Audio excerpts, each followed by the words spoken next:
girasan faja'ala yata'ahaduhu wa yasqih falamma istabta'a kamalahu wa idrakahu tarakahu wa ahmalahu. Dan dia seperti orang yang menabur benih atau menanam bibit, kemudian dia menjaganya, menyiramnya, lalu dia merasa terlalu lama tumbuhnya dan terlihat perkembangannya, dia pun meninggalkannya dan menyia-nyiakannya. Artinya dia nggak sabar. Dia ingin pohon itu langsung bertumbuh, tanaman itu langsung bertumbuh. Itulah perumpamaan orang yang tergesa-gesa di dalam berdoa. Wa fi sahihil Bukhari min hadithi Abi Hurairah radhiyallahu anhu anna Rasulullah sallallahu alaihi wasallam qala. Dan di dalam Sahih Al-Bukhari dari hadis Abu Hurairah, semoga Allah meridai beliau, bahwasanya Rasulullah sallallahu alaihi wasallam bersabda, yustajabu li ahadikum ma lam ya'jal. Akan selalu dikabulkan doa setiap kalian selama dia tidak tergesa-gesa. Yaqul, yaitu dia mengatakan, da'autu falam yustajab li. Aku sudah berdoa tapi belum juga dikabulkan. Maka ucapan seperti ini adalah ucapan yang tergesa-gesa. Dan seakan-akan dia ingin mengatur Allah untuk mengabulkan doanya. Wa fi sahihi Muslim anhu.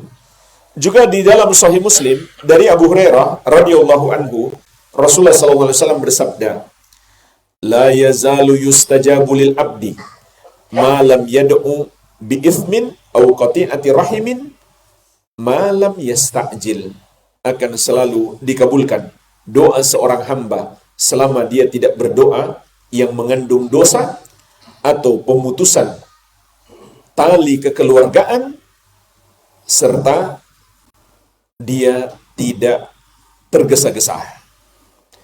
Qila ya Rasulullah, wa mal istijal?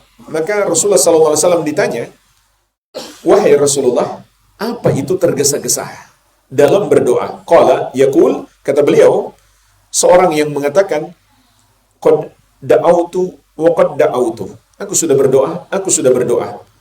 Falam ara yustajab li. Namun aku belum juga melihat doaku dikabulkan. Fayastahsir inda dhalik wa yada'ud du'a. Dia pun bosan, lalu dia tidak lagi berdoa.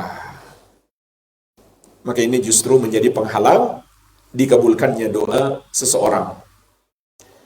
Wa bi musnad Ahmad min hadithi Anas radhiyallahu anhu qala qala Rasulullah sallallahu alaihi wasallam. Dan di dalam Musnad Ahmad dari hadis Anas bin Malik, semoga Allah meridhai beliau, ia berkata, Rasulullah sallallahu alaihi wasallam bersabda, la yazalul abdu bi khairin ma lam yasta'jil. Seorang hamba akan senantiasa berada dalam kebaikan selama dia tidak tergesa-gesa dalam berdoa. Qalu ya Rasulullah, kaifa yasta'jil? Para sahabat pun bertanya, wahai Rasulullah, seperti apa orang yang tergesa-gesa itu dalam berdoa? Qala yaqul qad da'autu rabbi falam yastajib li. Kata Nabi SAW, dia berkata, saya sudah berdoa kepada Rabbku, namun Rabbku belum juga mengabulkan doaku. Maka kalimat seperti ini harus kita jauhi, harus kita hindari. Lebih baik kita koreksi diri. Kenapa doa kita belum dikabulkan? Bisa jadi ada hak Allah belum kita tunaikan, atau ada hak hamba-hamba Allah belum kita tunaikan. Ada kezaliman yang kita lakukan, ada perbuatan haram yang belum kita jauhi. Seharusnya itu yang kita lakukan, koreksi diri. Berikutnya jemaah sekalian, penulis rahimahullah akan menyebutkan 15 sebab doa kita mustajab. InsyaAllah kita lanjutkan setelah adzan.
La ilaha illallah.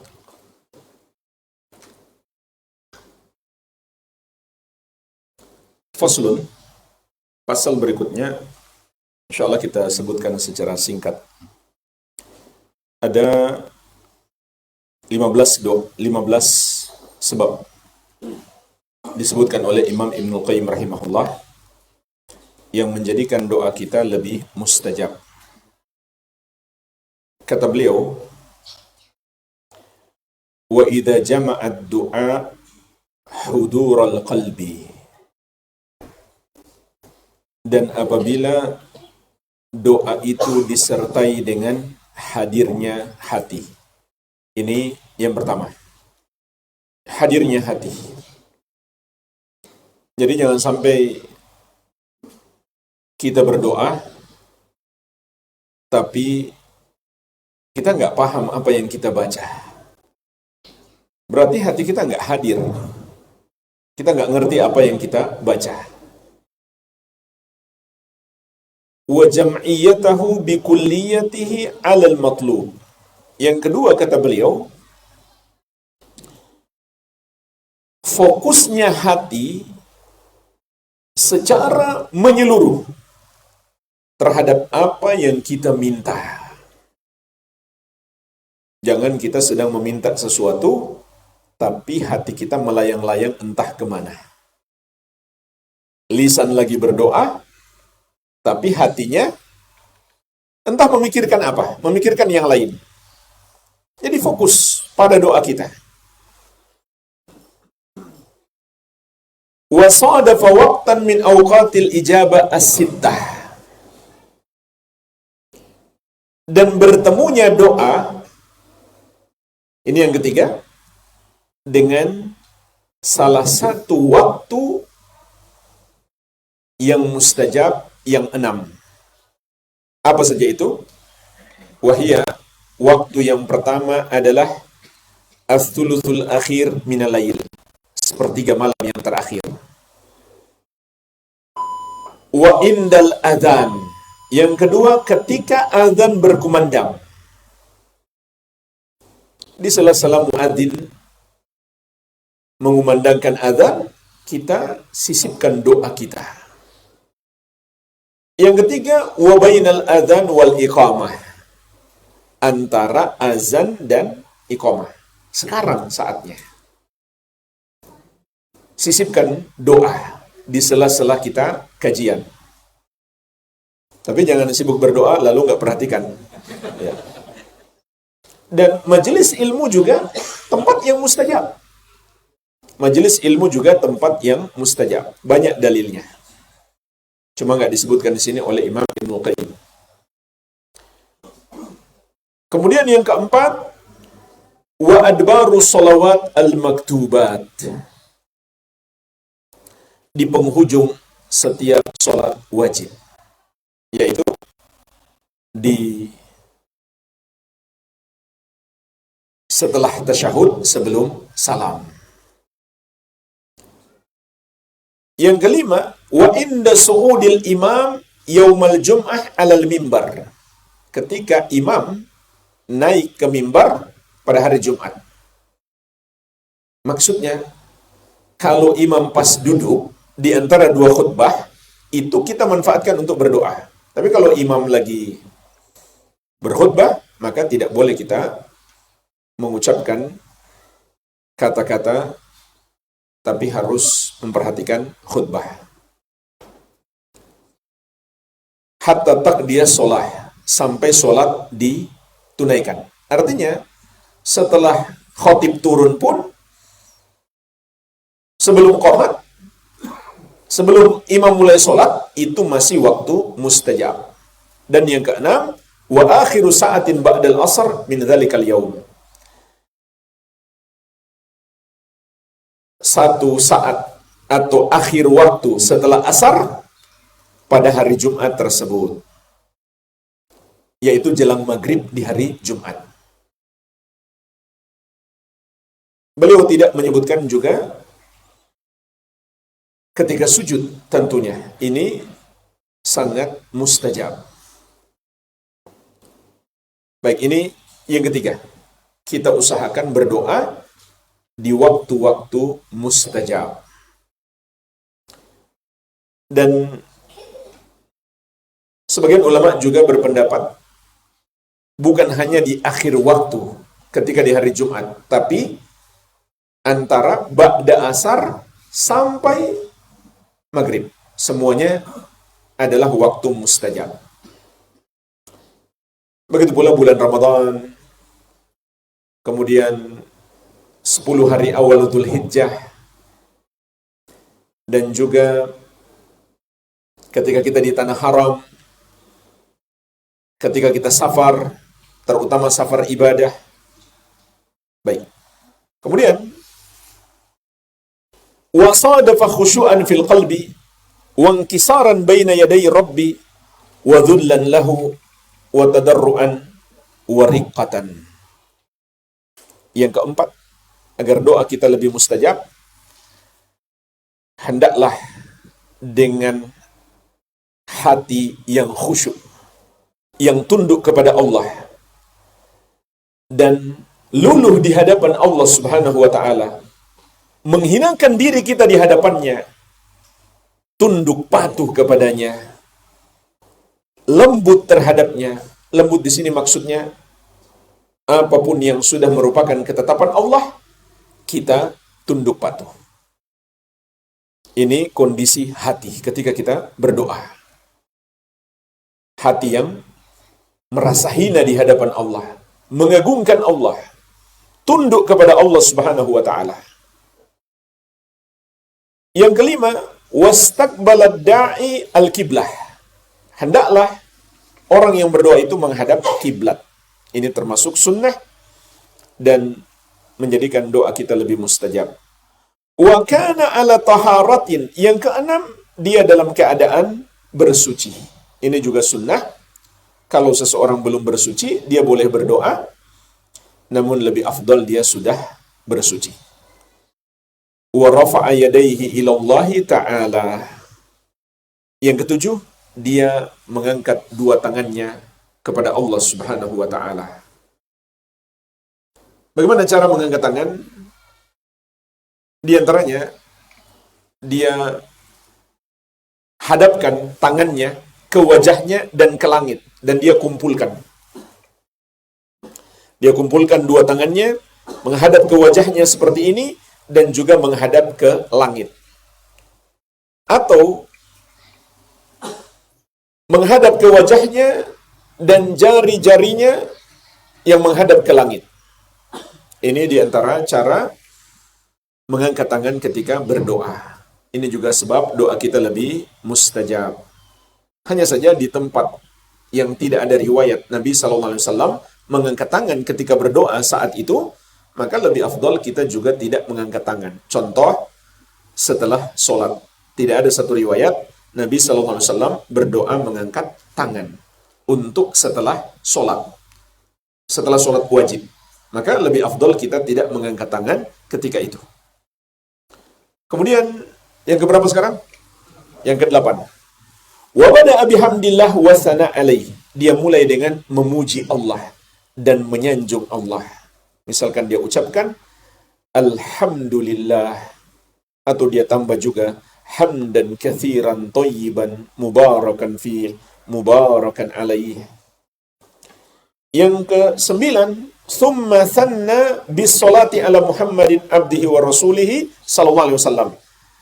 Setelah dia memuji Allah, hendaklah dia bersalawat kepada Nabi Muhammad, hamba Allah dan Rasulnya sallallahu alaihi wa ala alihi wasallam.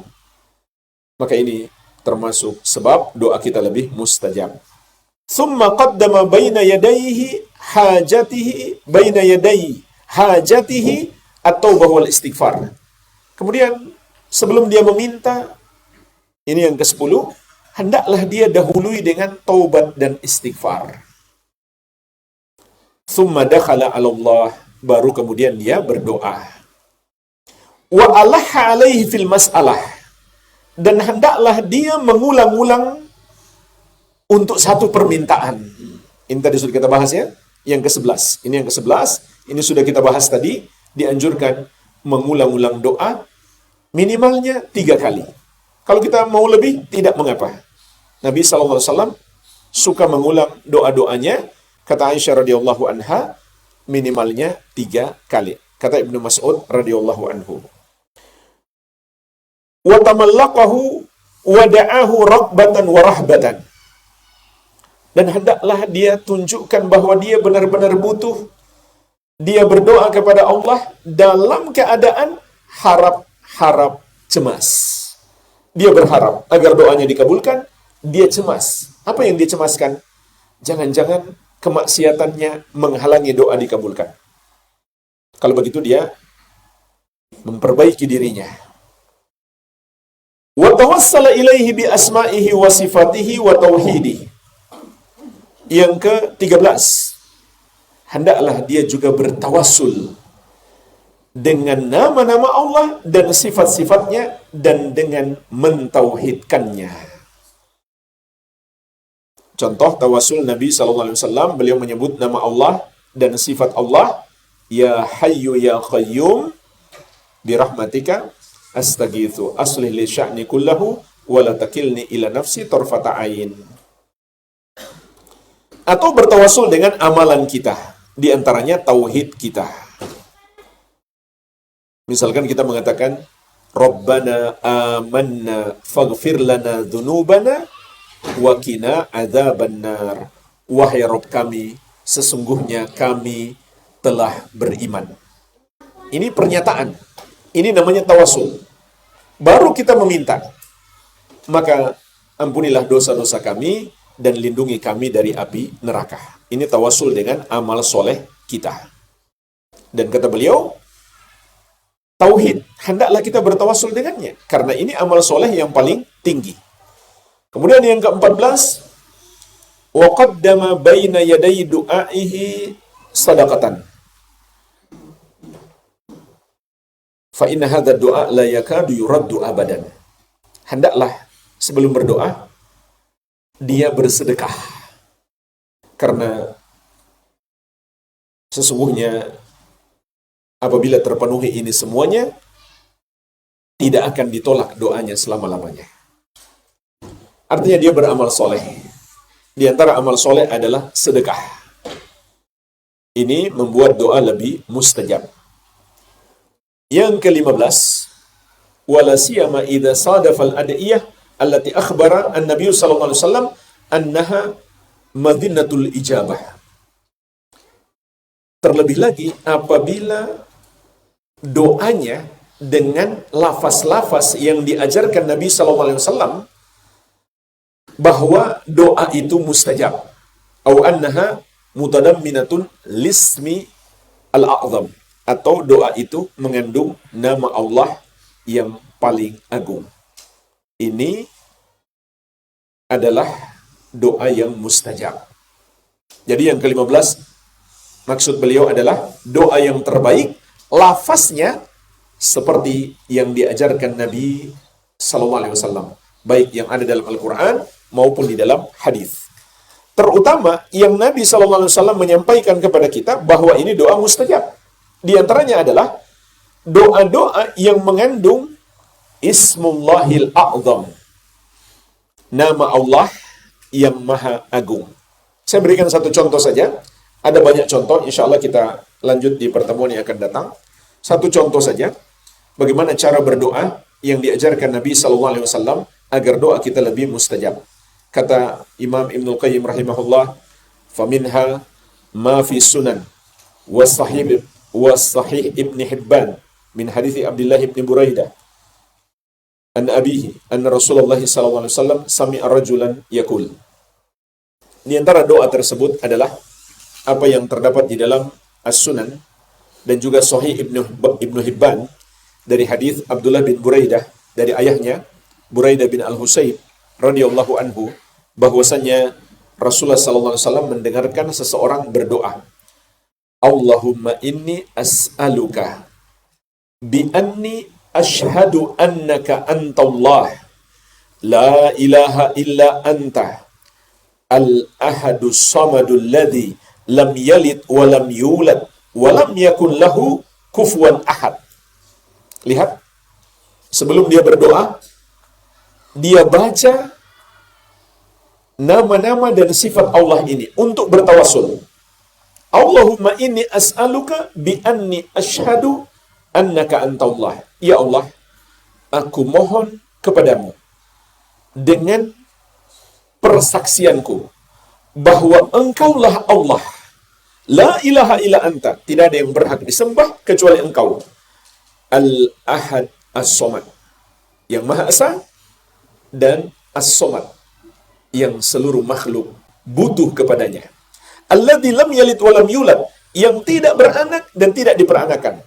Walam yakul lahu kufuwan ahad. Dan tidak ada satupun yang serupa dengannya. Baru sebutkan permintaan kita. Faqala, maka Nabi SAW mengatakan, laqad sa'alallaha bil ismilladzi idza su'ila bihi a'ta wa idza du'iya bihi ajab. Sungguh orang ini telah berdoa kepada Allah dengan namanya yang apabila diminta dengan menyebut nama tersebut pasti dia kabulkan, dan apabila doa ditujukan kepadanya dengan menyebut nama tersebut pasti dia perkenankan doa itu. Ini contoh doa yang mustajab. Inilah jemaah sekalian secara ringkas 15 sebab doa kita lebih mustajab.